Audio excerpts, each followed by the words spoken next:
FEMA began responding to Hurricane Ida even before it hit, primarily through the FEMA regional office in Denton, Texas.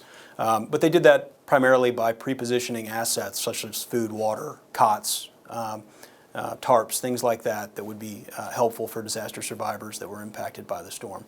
So it's been a really hard time for the people of Louisiana and even into the New England states, but FEMA's been there with them every step of the way, providing what assistance is available under the disaster declaration. How Dewberry supports FEMA's mission, primarily right now we're doing geospatial damage assessments with FEMA, and basically what we do there is we go out and gather data from a variety of sources such as riverine gauges to check the water depth. We look at elevation features in the impacted area. We roll all that data up and we're able to provide it to senior leadership within FEMA to help them make those critical resource decisions. We're also using machine learning to be able to expedite that assistance and expedite the decision making that FEMA leaders are faced with. Equity after disaster has recently come to the forefront, as it well should. Basically what we were seeing was a lot of post-disaster investment in communities that are either more affluent or have a lot more population. What we're seeking to solve with the equity issue is to see more equitable distribution of post-disaster funding in all communities, regardless of demographic, regardless of the infrastructure that's present, so that we can buy down some of the post-disaster costs that you see as we look in the past. So I think Dewberry is doing a couple things.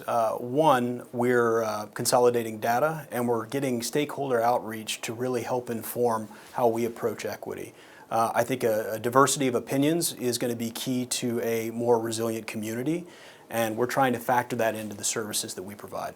I think FEMA certainly has its hands full going forward with more frequent disasters and potentially more severe disasters.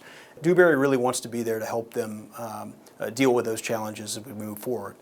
We have a lot of experience working with them in the past in hazard mitigation and public assistance, your more well-known areas of FEMA, but we've also been working in areas like supply chain analysis as a result of some of the supply chain disruptions we saw during COVID-19.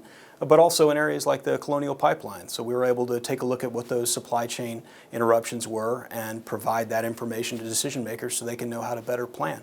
But as we move into the future and we see increased investment in mitigation, both pre-disaster and post-disaster, I think we have a really good skill set to put to work there. FEMA and Dewberry actually have a great relationship. We've been working together for almost 50 years, since the early 70s, back when FEMA's mission actually lived within the Department of Housing and Urban Development, before there even was a FEMA. Way back then we were doing flood maps on paper versus the technologically advanced way that we have to do it now. But you know, our mission over the years has changed as FEMA's mission has changed. We've gotten into public assistance. We've gotten into hazard mitigation support for the agency, and we've worked alongside FEMA over the years in some of the most historically significant disasters we've seen, from Hurricane Hugo to Harvey, Irma, and Maria to Hurricane Ida response that we're seeing right now. We've even worked on some of the more non-traditional disasters like the Space Shuttle Columbia disaster, World Trade Center, and obviously COVID-19. So our relationship is strong, it's storied, it's enduring, and it's an agency that we look forward to continue to support in the future.